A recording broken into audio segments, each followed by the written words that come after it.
recognize the stories that you're telling yourself. Like what is holding you back? What's keeping you from engaging with the person that you might be interested in? Because therein lies probably a limiting belief about self. Some of it could be fear. Great. Well, what am I afraid of? Really complete the thought loop, because when we complete the thought loop, we're actually creating space to name what it is that we're really telling ourselves. And once we tell ourselves the limiting belief, then we can start to challenge it by saying, well, what's actually true? What is the evidence of what I have in front of me today at the current stage I'm at right now? What's actually true about me? What's actually true about the person I might be interested in dating? What's actually true about just the situation? I am so excited to bring you my guest today. Her name is Kamini Wood. She is talking with us about how to overcome limiting beliefs and perfectionism. Limiting beliefs affect how we date, who we date. Perfectionism affects the standards we place on ourselves and on the people we date. We had an incredible conversation. We went deep. You don't want to miss this. Hi, everybody. I am Sandy Weiner, and welcome back to Last First Date Radio, where we believe it is never too late to go on your last first date. And to support you on your journey to lasting love, I have written 3 books. My last book was published last year in September of 2024, and it is called Love at Last: True Stories of Falling in Love Later in Life. These are stories of real couples who fell in love in their 50s, 60s, 70s, and beyond, people who'd never had found love before, people who've been married multiple times. Their stories are inspiring, whether you're in a relationship or you're looking for a relationship. You can find all of my books on Amazon for Kindle or paperback, and also they're all available on Audible. And before I bring my guest on, I just want to invite you to join Your Last First Date. It is my Facebook group for women over 40 who are looking for a safe and sane space to get support on your journey to your last first date.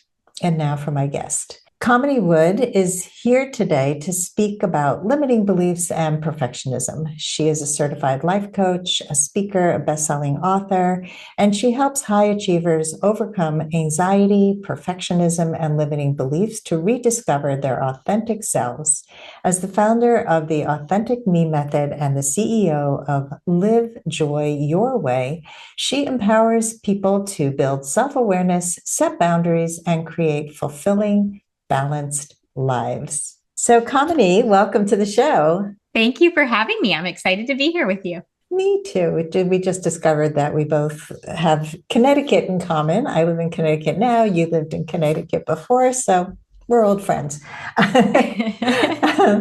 We're excited to talk to you today about limiting beliefs and perfectionism. These are things that I think we all have, and most of us anyway, suffer from limiting beliefs and the need to be perfect, the need to just, we have these voices in our head. So I would love to hear from you, your definition of limiting beliefs and where they come from. So the way that I look at limiting beliefs is I view them as narratives that we're telling ourselves. And the narratives, I believe, come from either our family of origin or experiences or messages that we've received throughout our life. So a lot of our limiting beliefs can be tracked back to when we were younger. However, I also think that we create them, or we bring them in as we go through life's challenges and experiences as well, right? Because so many individuals that I have the privilege of working with, will say, well, I had a great upbringing. I don't know where this limiting belief came from. And that's very true. It has nothing to do with having a tormented upbringing. It's maybe an experience that they've had or a meaning that was made that creates a limiting belief. And so some common limiting beliefs are, I have to be perfect, or I'm unlovable. Another limiting belief is I'm not enough, or I'm not worthy. Those narratives, those stories are the ones that hold us back from sometimes engaging in moving ourselves forward. Yeah, so true. I think also you bring up people who think they had a perfect family. And I think it's our experience. We don't always see that it wasn't quite perfect. It was maybe perfect to us at the time. And I've had many clients who come to me and said that and wondered why they chose the wrong partners.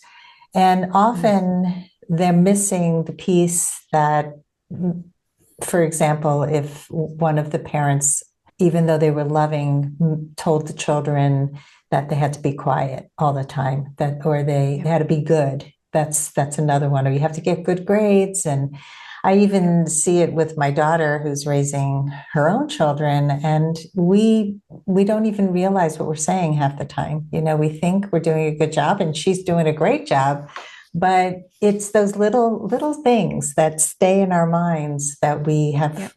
we have feelings about our bodies, about our ability to be lovable, Mhm. quiet, loud, whatever it is. Yes. Oh, I couldn't agree with you more. And I talk about mindful parenting a lot. I'm the parent of five. My oldest is 23, and then my youngest is 11. And Wow. I do think that sometimes we say things with the best of intentions. It's not that we have a negative intention, but we do say things and it gets internalized in different ways. And so, to your point, people may have had an upbringing where they believe that it was a great upbringing, and it was, but there were messages that they received along the way. And I love that you brought up, be quiet, because that's a common one. So many of us, I think, were brought up with this idea that certain emotions were not okay. Don't cry, be brave, seems pretty innocuous, but the don't cry, it's like, oh, so crying or sadness is bad, but actually that emotion is important. It gives us information. Don't be angry. Anger's bad. It's like, oh, but it's, again, information, it's data. And especially men are told not to cry more than women, I think, and women are told not to Fair. be angry more than men, and Mm-hmm. generally speaking. And it really, I think we need to unpack all of these things because anger is good. It really is a sign of something. It's a sign that usually something important to us has been violated or Yep. stepped on. And Mm-hmm. I think it's important to pay attention. I think what we often experience as anger is rage and Mm-hmm. reactivity, right? So learning how Yes. to express anger in a way that's healthy is really a Yes. big, Yes. important That reframe. such an important point that you just made, because the emotion of anger itself is just data. It's telling us that a value is not being met, and, to use your words, something important to us was just stepped on. It's the behavior of rage that is the thing that we need to address, because there's that space between the feeling of anger and then choosing how we want to respond to it. And when we experience it through rage, that's where the disconnect happens. That's where the issue lies. Yeah. Yeah. And I think, a lot of people will say, I'm uncomfortable, but they're really upset about something. So uncomfortable Yeah. doesn't really say what you're trying to say, but I'm not angry, but maybe you are. So it's okay to be angry. Yeah.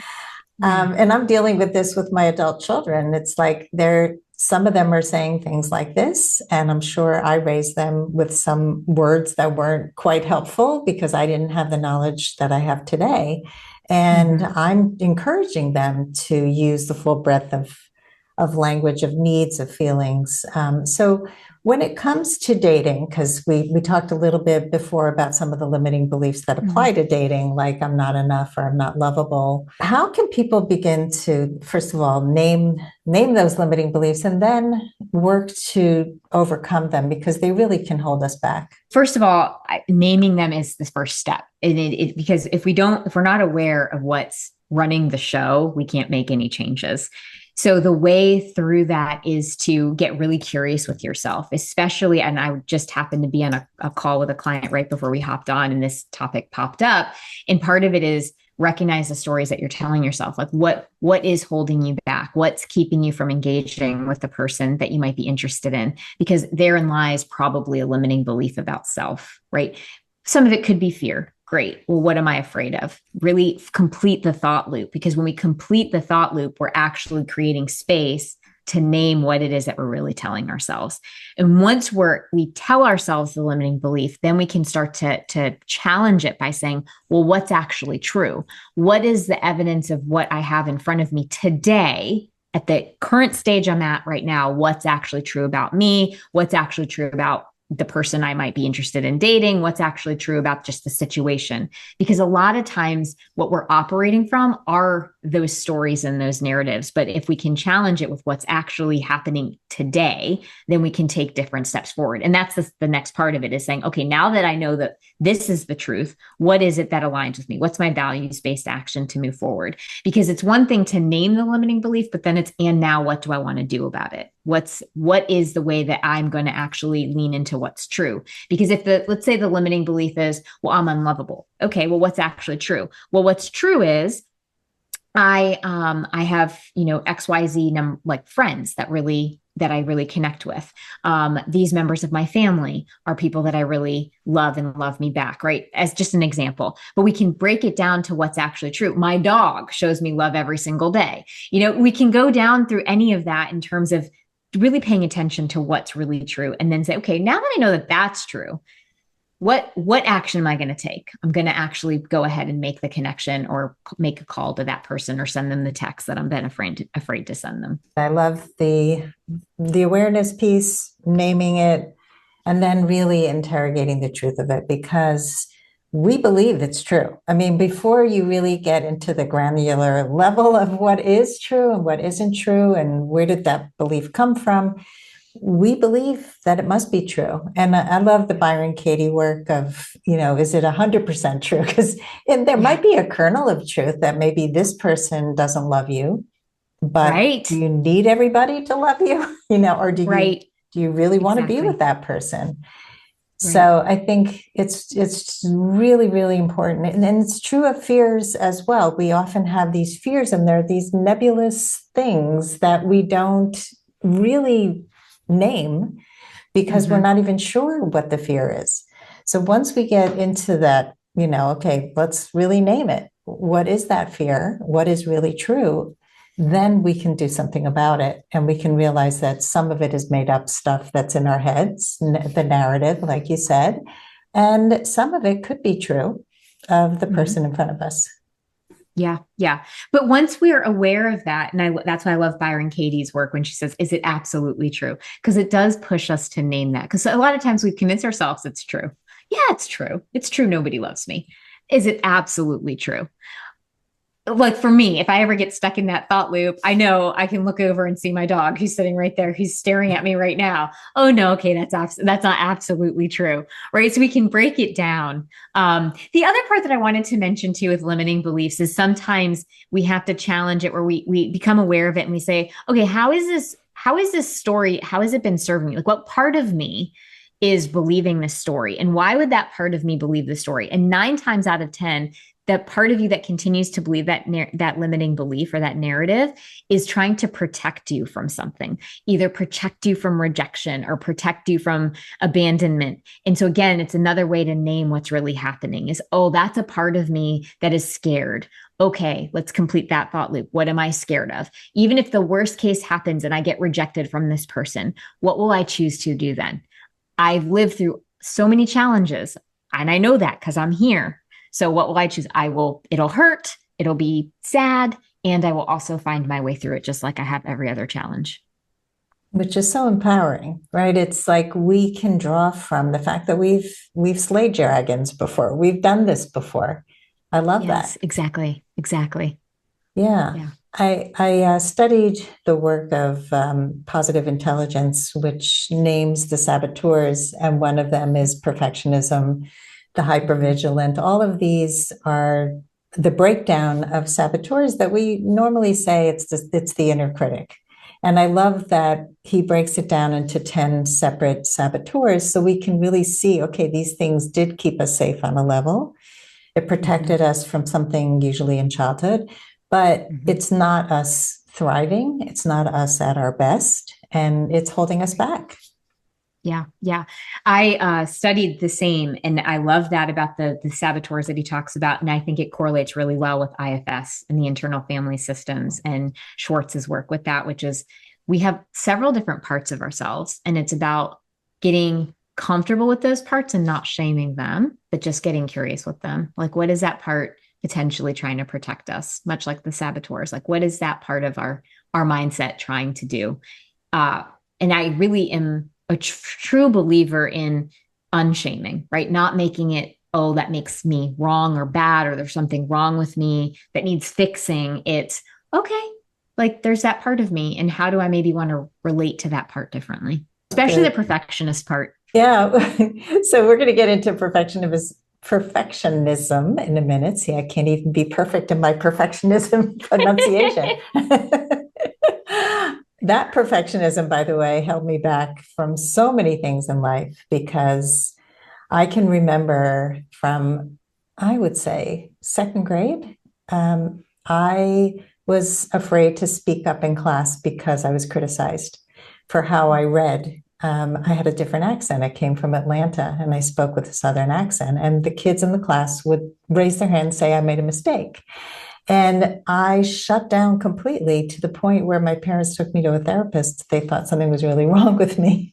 And then I was labeled shy. And I wasn't Mm-hmm. shy, I was afraid of criticism.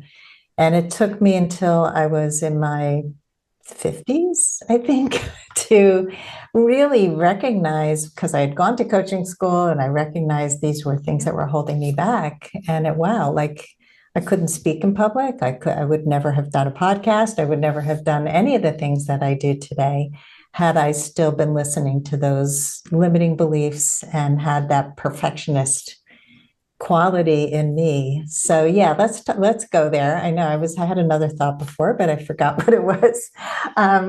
Yeah, no, what I was going to say before we get into the perfectionism is I love the compassion with which you talk about befriending those parts of us that have held us back on a level, but they also Mm-hmm. have kept us safe. And Mm-hmm. we can be kind to them, but we also can put them not in the driver's seat anymore, but put them in the passenger seat. Exactly. Yes. Yes. That was a tough one for me to learn because I am a perfectionist myself and pretty tough on myself and expect a lot of myself. The compassion piece was such a game changer. And that's why I talk so much about it, because it really is about being kind, giving ourselves some grace. And just what you just said, those parts we can recognize that they served us for a time, and it's okay to allow them to move to the passenger seat instead of the driver's seat. Yeah.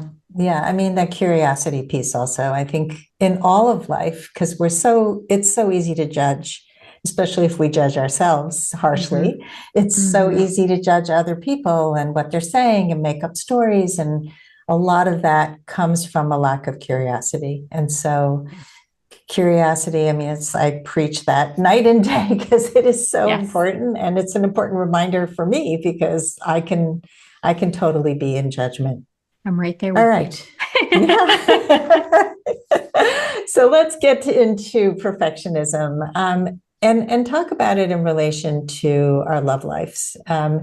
So that need to be perfect, how does it get in the way of dating and relationships and sabotage us? I think there's so many different ways that perfectionism can hold us back when it comes to our love life. For instance, perfectionism needing, we could have external perfectionism where we need our partner to be a certain way, right? So we have that, some of us who have perfectionist tendencies expect everyone around us to also be perfect. And so having those really high standards slash expectations. So now we're dealing with unspoken expectations of somebody else.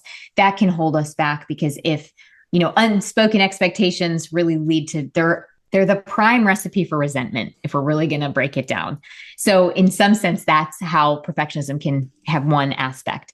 Another aspect of how it can hold us back is if we're holding ourselves to some high standard of I have to be XYZ. It limits us from being human and making mistakes, for instance. So we have to give ourselves, again, we go back to compassion and grace and recognize that we're all learning as we go through this. And as we're getting into relationship with somebody else, we need some time to figure out what aligns and what doesn't, and then allow ourselves to talk through it. The one that I also want to mention, though, more overall, that I have seen in my coaching clients is perfectionists really struggle when a relationship is not working, but they're afraid to actually admit that and give themselves permission to leave something that's not working, because they are afraid of failure. And they think that they're a failure if the relationship ends. And so there's this whole other aspect of it of recognizing that some relationships get to the end that they've lived it, they've reached their end point. The two people have either grown. I hate saying apart. I think we all are growing and evolving, but maybe the way that each person in the relationship has grown is no longer complementary to one another. But I have found that perfectionists will really get angry with themselves and be harsh on themselves because they feel like, well, now I'm a failure. I should have been able to figure this out. Instead of being able to step back and saying, the relationship and you yourself are not a failure. You were in that for the duration that you were and learned and grew as much as you could within that relationship. And you might reach a point where now it is time to move forward into something else, either on your own or with somebody else. But the point here is that I think perfectionism can keep us from really being truthful to ourselves and giving ourselves permission to be really honest with what it is that we're needing in a relationship.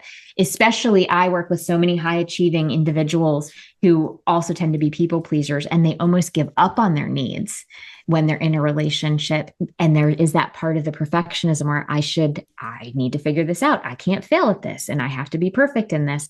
And so they miss out on being in a healthy relationship because they found themselves in one that wasn't, but they need to make it work. Yeah, I think that fixing, and it's if I just work a little harder, I'll be able to make it work, even though there's a million signs that it's not working, it hasn't worked, you've gone to therapy, it's not working, it's not working.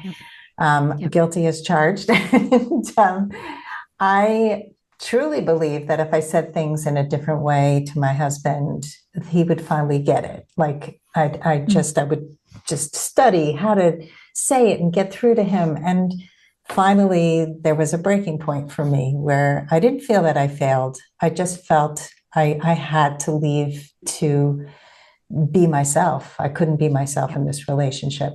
And so, but it took a long time to get there because you can go along to get along for a very long time if you, especially if you're a perfectionist. And also, based on, again, a limiting belief for me was this is all there is. Love is not as big as I would like it to be. So I need to settle for this kind of love. Do you find that in clients as well? Yes. Clients, and then even personally that, dealing with that myself in my previous marriage, just finding that there was a lot of the limiting belief of this is as good as you get. This is what you deserve, right? But for me, perfectionism as well.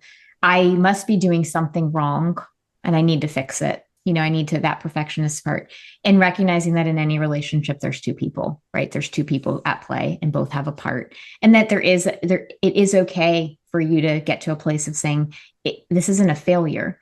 There was so much that came out of it and was good from it, and I grew from it, and that can't be looked at as a failure. And I think perfectionists really struggle with that because it needs in their mind, there's like this certain way it's supposed to be. And sometimes it is about recognizing that over focusedness on some specific outcome was, again, a limiting belief in some sense because it was a story that was created, but you get to still own your story. So you can create it however you want it to be. These are important things for people to hear because I think so many people stay and stay and stay. So many people never get into relationships because of those high standards. I have had somebody reached out to me recently, and I just did a video on clutter because clutter is holding her back from even dating. The shame of having clutter, the shame of having anybody over, what we equate as value, that we are valued because we own a home, we are valued because we look a certain way, we have a certain body type. Those are all limiting beliefs that are, the money stories, that just... when you unpack it and you really own who you are and you get to know yourself at this stage in life, like I don't care who somebody was, I care who they are. And I dated somebody years ago. I dated somebody he just kept talking about the past. I used to be athletic. I was the oldest person on this softball team. I don't care. You're doing nothing now to keep in shape. Like, that's what I care about, that you have no interest in your physical health. This is who you are, who you've become through trials and tribulations. Like, I don't want to hear about your ex and all the horrible things that happened to you. That happened. And it means to me that you're still holding on to that as your identity, that Right. you went through this and I'm a warrior and oh, I put up with this ex, but yeah, actually you had a part in this too. And I don't hear Yeah. any of that. I'm not hearing any of the responsibility piece. Yeah. Yes. No, so true. Such a good point. Let's take a quick break to hear from our sponsors. This episode is brought to you by Amazon Music Unlimited.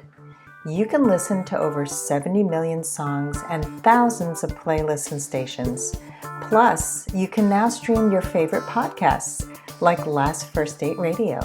You can listen to any song, anytime, anywhere, on any of your devices. Get Amazon Music Unlimited for free for 30 days. Just head on over to getamazonmusic.com/last first date to learn more and claim this offer. Perfectionism, a lot of people in terms of dating, it holds them back from dating at all. I think, Mhm. there's so many different areas here, but I see a lot of people who say, I need to do a little more work on myself. Mhm. I just Mhm. need to read 6 more books and listen to 5 more podcast episodes. And I Yep. got to go back to school and get another degree and lose 10 pounds. And so, Mhm. what do you say to people like that who are still having these limiting beliefs and are pushing off life really because they're waiting for some perfect day? Yeah, it's the I'll do it when, right? I'll do it when XYZ happens. It's the I'll be happy when. I'll date when. For those individuals, it really is actually challenging. Well, what happens when that happens? Like getting them to name, well, when you get that extra degree or you lose those 10 pounds, what's different then about who you are as a person? Not what you look like, but how do your values change? How do those character strengths change? Because that challenges them to really look at what am I really waiting for? Because really the limiting belief is I'm not good enough. That's what they're chasing. They're chasing good enoughness. And so once they can get to that and name that, it's like, well, then I'll be good enough, or then I'll look pretty enough, or I'll look however enough will be in there. And now we're naming that I'm not good enough. And then it's, okay, well, what's actually true about who you are? What is it that you're looking for in a relationship? What are you bringing to the table? None of that has to do with whether you're 10 pounds heavier or 10 pounds lighter, because you as an individual don't change. I work with teens all the way through adults, and one of the things that we often talk about is not being good enough in the realm of school. And so, it's, are you different as a person, before you walked in to take a test and when you walked out of the room? And like, so you walk in, you take the test and you leave. Regardless of what you got on that test, aren't you the same person? And it's kind of the same concept with dating. Like, regardless of whether you have the 10 pounds or if you lost the 10 pounds, who are you? And that's what you're bringing. That's the challenge, is to challenge the thought of, who am I bringing when I'm dating? Am I bringing the weight or am I bringing myself? Am I bringing the Yeah. degrees or am I bringing myself? Right? And Am I bringing the knowledge right. from the 5 podcasts or am I bringing myself? Yeah, yeah. It's so true. And I think the problem is that many of us have been functioning on some level for everybody else for so long that we don't even know who we are. And so that's the work. To me, know thyself is step number 1 in dating. And then you reminded me of, I was watching Celebrity Jeopardy, and one of the guys said, they asked, how did you prepare for the show? Mhm. And it's hard. I mean, Jeopardy's hard. You have to not only have a lot of knowledge about a lot of different topics, but you also have to know how to hit the buzzer and know how to Yeah. do all that. And Right. this guy said he got advice from somebody who had been on Jeopardy, and he told him, be okay with losing. And so he came in without that expectation that I have to win. And I think he won. I'm pretty sure he won. He just had a more relaxed approach. Mhm. And I've been in many contests, speech contests, where I freaked out and had to practice a lot of grounding Mhm. exercises, because I want to win so badly. It's like, Right. why am Yes. I doing this if I'm not winning? But I also really appreciate the exercise of pushing myself to the limits of trying things I would never have tried. The quiet, shy girl who was afraid of criticism Yes. gets up and speaks. Yes. And so, Yep. really coming from that place instead of I have to win. And if I don't, then this Yep. whole thing is a failure. Yes. Which is such a beautiful example of process over outcome, right? And so even with dating, sometimes it is about the process of getting to know people, the process of connection, the process of those of us who happen to be shy, putting ourselves out there and just meeting more people. Maybe it's less about the outcome of I've got to meet the exact right person that I'm going to spend the rest of my life with, because that's a lot of pressure. That's a lot of pressure to put on it. Mm-hmm. But it really does. It's process over outcome. Yeah. So we're going to change topics a little bit and talk a little bit about work life and love life. How can our careers contribute to our self-sabotaging habits, especially in our love lives? I actually just had a conversation with a different client about, she happens to own her own business. And we were talking about a sort of a realm around this. I think for a lot of individuals, especially if you happen to be a perfectionist or a high achiever, work tends to be a place where you do get a lot of meaning, but also a lot of worth comes out of it, like self-worth, enoughness comes out of it. And so if that limiting belief is, or that itch is being scratched at work, for instance, you end up putting more and more energy and effort into that, which can sometimes leave you a bit drained and not really fully connecting with what's going on in your personal life, especially if there is a sense of purpose in your work, as well as a sense of safety because you know it, versus maybe there's uncertainty in what's going on in your love life. And so that lack of certainty creates that lack of safety. And so those two things can be at opposite ends, right? So where the way to get safety is to do something that I know. And so I'm going to put all this effort into work, but then I'm so drained energy wise, I have nothing to give to this other part of my being. And so it does come to this, how do I create a sense of balance between the two? And I don't mean a 50-50 balance, because I don't ascribe to that. I don't think that anything can truly be 50-50. I think it ebbs and flows. I've said this even with parenting, that, you're not going to necessarily be able to split. I have multiple kids, right? So it's not like every single one of them gets 20% all the time. It means one day one child gets more maybe than another one, but over the time there's balance. So I do think that work can play a part in it, especially if we're afraid and there's fear keeping ourselves from putting this out there in the dating world. We're going to go to where it feels comfortable and there's less discomfort. And if we're getting that through work, we're going to over rotate into that. That happens all the time. I have people who say, I work, I work, I work, I work. That's all I do. Uh-huh. And Yep. I have no fun and I'm not dating. Mm-hmm. And Mm-hmm. I've seen this so many times where people say, well, I'm 50 now and I forgot to get married, or I dove into work. There definitely is more certainty at work. You can feel a sense of achievement, a sense of enoughness, especially if you grew up in a home that valued achievement then and did not value your emotional life, then that's going to be a safe space for you. We get so much from work, and sometimes not. I mean, sometimes it's a grind, but it's a paycheck and there's safety there. I can feel like I matter. And then when we are vulnerable and put ourselves out there in the dating world, it's scary. We may not be accepted. We may feel rejected, which is the scariest thing in the world. What do you recommend people do if they have such a fear of the vulnerability of dating, but they have so much certainty at work? Well, it's a tough one, because I'd love to just say, well, you just, name it and everything will be fine. I wish that were the case. Right. I think it's multifold, right? So paying attention to what is it at work that makes me feel safe, like really just kind of bringing to the awareness. It's like, oh, it's the certainty, it's the knowing, because for some people it's the sense of purpose, it's the sense of connectedness. So really naming for the individual, what is it about work that feels so good? And then on the other side of the spectrum, when there is the fear of rejection or the fear of vulnerability, the fear of being not being accepted, going back to what I said earlier, it's about closing the thought loops. Okay, I'm afraid of that and it scares me by, right? I'm scared by that because of this, right? Really complete, what's the worst case scenario that our mind is really telling us? And then once we kind of can, once we have that, we can see it. And with an objective eye, we can say, okay, and then what will I do? Let's say that I'm really scared that I'm going to be rejected and nobody's going to love me. Okay. And then what will I do?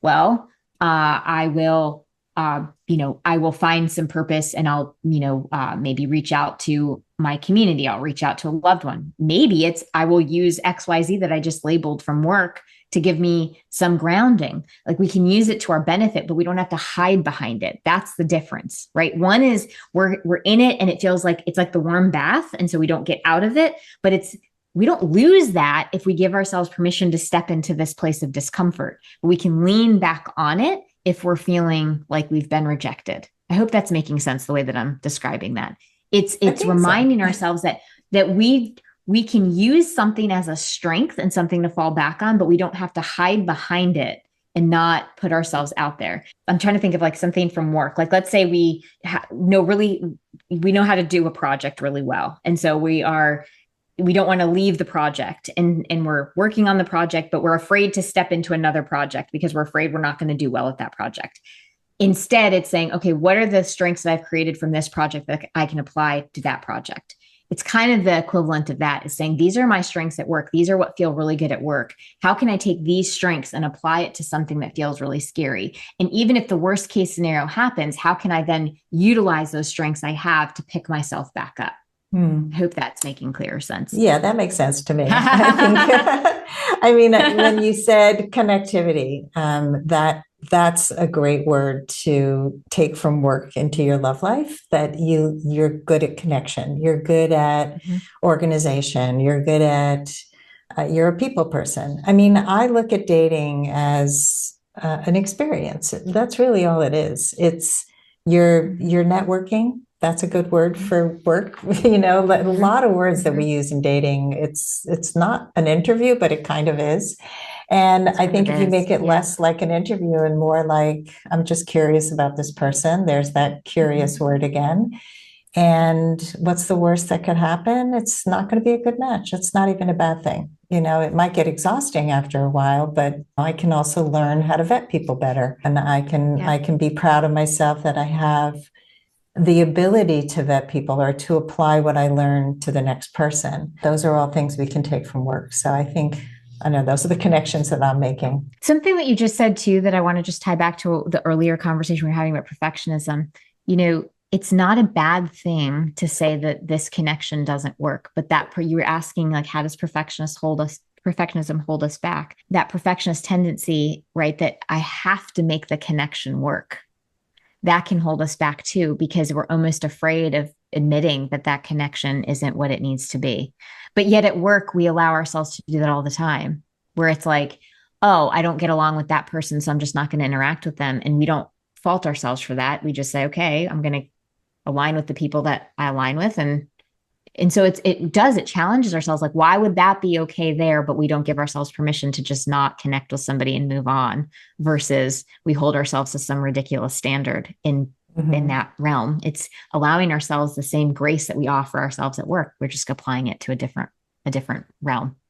Yeah, no, that's good. And I think, again, the standards we have for others, like, are you writing people off on the first date because you didn't feel that spark the minute you walked in? Or are you paying attention to how your body feels? And maybe it feels really good in this person's presence, and you didn't feel the spark, but you're going to go on another date and get to know them.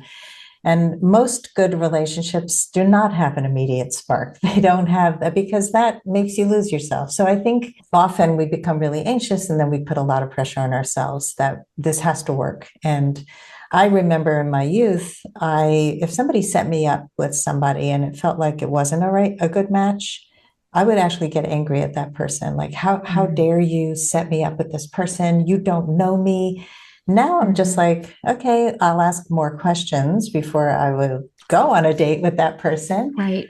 But I appreciate that they thought of me, and they don't know whether it's going to work or not. How could they possibly know? But if it's not random, you're a boy, I'm a girl, or whatever, we're both single. I need a little more than that. But I think that I had a friend who wanted to set me up with somebody she met, and she said, I don't know if it'll work. I said, neither do I, but I appreciate that you thought of me. That's it. Mm-hmm. And I just Mm-hmm. let go of the need to know, let go of Mm-hmm. perfectionism, let go of attachment to the outcome. That's such a huge one. I mean, that's a huge one across the board, dating and in other aspects of our lives. We have so much attachment to a specific outcome, but if we can allow room to not feel so attached to the outcome, just as I was saying before, being more present for the process and let the outcome be what it's going to be. Well, that brings me to my final question, which might be related to this. And that is, what are your final words of advice for anyone who wants to go on their last first date, Kamini? I think that's what, yeah. I mean, I think we just summed it up. It's give yourself permission to be present for the process, allow the outcome to be what it's going to be. And also give yourself a lot of grace throughout the process, right? Give yourself grace to be who you are without putting so much pressure, right? Pay attention to the stories you're telling yourself. Is there stories or rules like I have to be a certain way, I have to present a certain way, and instead give yourself permission to be you and really really be present with the person who's sitting in front of you, because that's really what it's about. It is about creating a connection with somebody and not trying to make it the perfect connection, but a connection that feels right. And you said this several times, is paying attention to how your body feels. Where are you, not just from up here, but somatically too. Yeah, the somatic is so important. And again, I think most of us grow up with disconnect of, our bodies are not connected to us. And Yes. when I ask clients, how do they feel in their bodies, or even to name emotions, but just starting in your body, do you feel a tightness? Do you feel a sense of ease? Yes. Just Mm-hmm. those pieces of awareness that we're not raised to be mindful of. And our bodies have so much wisdom, and we can heal so much through our bodies. Pay attention, people. Focus on what your body's telling you and not the stories, right? And to take those stories and to tear them apart and really understand the stories that we're telling ourselves. Such important information. Kamini, give us one link where people can find you, maybe your website, because I'll put everything else in the show notes. Yes, my website is kaminiwood.com. Most of us are not even conscious of the stories we tell ourselves and what holds us back. And it's so freeing when we can be more authentic, when we can let go of perfectionism and limiting beliefs. So thank you so much for coming on the show today and sharing that with us. Thank you for having me. And thanks everybody for listening. If you love our show, please give us a high rating and review on Apple Podcasts or wherever you listen to podcasts. And as always, here's to your last first date. If you are ready to get unstuck, gain new tools, become more empowered, and finally find your last first date, I'd love to talk to you. Fill out an application to be considered for a complimentary half-hour love breakthrough session at lastfirstdate.com/application.